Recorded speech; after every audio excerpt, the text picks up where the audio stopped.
क्या आप जानते हैं कलयुग में इंसान कैसे बदल जाएगा? 5 पांडवों ने देखा वो 5 अद्भुत दृश्य जो आज की दुनिया की कड़वी सच्चाई बताते हैं। महाभारत के समय की बात है। पांचों पांडवों ने भगवान श्री कृष्ण से कलयुग के बारे में चर्चा की और कलयुग के बारे में विस्तार से पूछा और जानने की इच्छा जाहिर की कि कलयुग में मनुष्य कैसा होगा, उसके व्यवहार कैसे होंगे और उसे मोक्ष कैसे प्राप्त होगा। इन्हीं प्रश्नों का उत्तर देने के लिए भगवान श्री कृष्ण कहते हैं, तुम पांचों भाई वन में जाओ और जो कुछ भी दिखे वह आकर मुझे बताओ, मैं तुम्हें उसका प्रभाव बताऊंगा। पांचों भाई वन में गए। युधिष्ठिर महाराज ने देखा कि किसी हाथी की 2 सूंड है। यह देखकर आश्चर्य का पार न रहा। अर्जुन दूसरी दिशा में गए। वहां उन्होंने देखा कि कोई पक्षी है, उसके पंखों पर वेद की अर्चाई लिखी हुई है, पर वह पक्षी मुर्दे का मांस खा रहा है। यह भी आश्चर्य है। भीम ने तीसरा आश्चर्य देखा कि गाय ने बछड़े को जन्म दिया है और बछड़े को इतना चाट रही है कि बछड़ा लहूलुहान हो जाता है। सहदेव ने चौथा आश्चर्य देखा कि 6-7 कुएं हैं और आसपास के कुओं में पानी है, किंतु बीच का कुआं खाली है। बीच का कुआं गहरा है, फिर भी पानी नहीं है।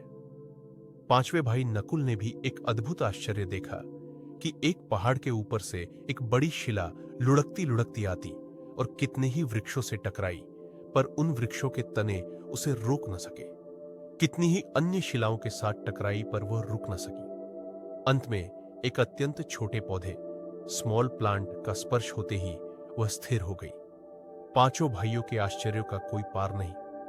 शाम को वे श्री कृष्ण के पास गए और अपने अलग अलग दृश्यों का वर्णन किया। युधिष्ठिर कहते हैं, मैंने 2 सूंड वाला हाथी देखा तो मेरे आश्चर्य का कोई पार न रहा।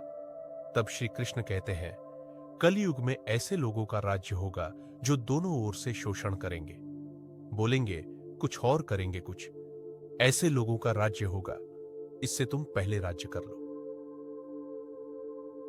अर्जुन ने आश्चर्य देखा कि पक्षी के पंखों पर वेद की अर्चाई लिखी हुई है और पक्षी मुर्दे का मांस खा रहा है। इसी प्रकार कलयुग में ऐसे लोग रहेंगे जो बड़े बड़े पंडित और विद्वान कहलाएंगे, किंतु वे यही देखते रहेंगे कि कौन सा मनुष्य मरे और हमारे नाम से संपत्ति कर जाए। संस्था के व्यक्ति विचारेंगे कि कौन सा मनुष्य मरे और संस्था हमारे नाम से हो जाए।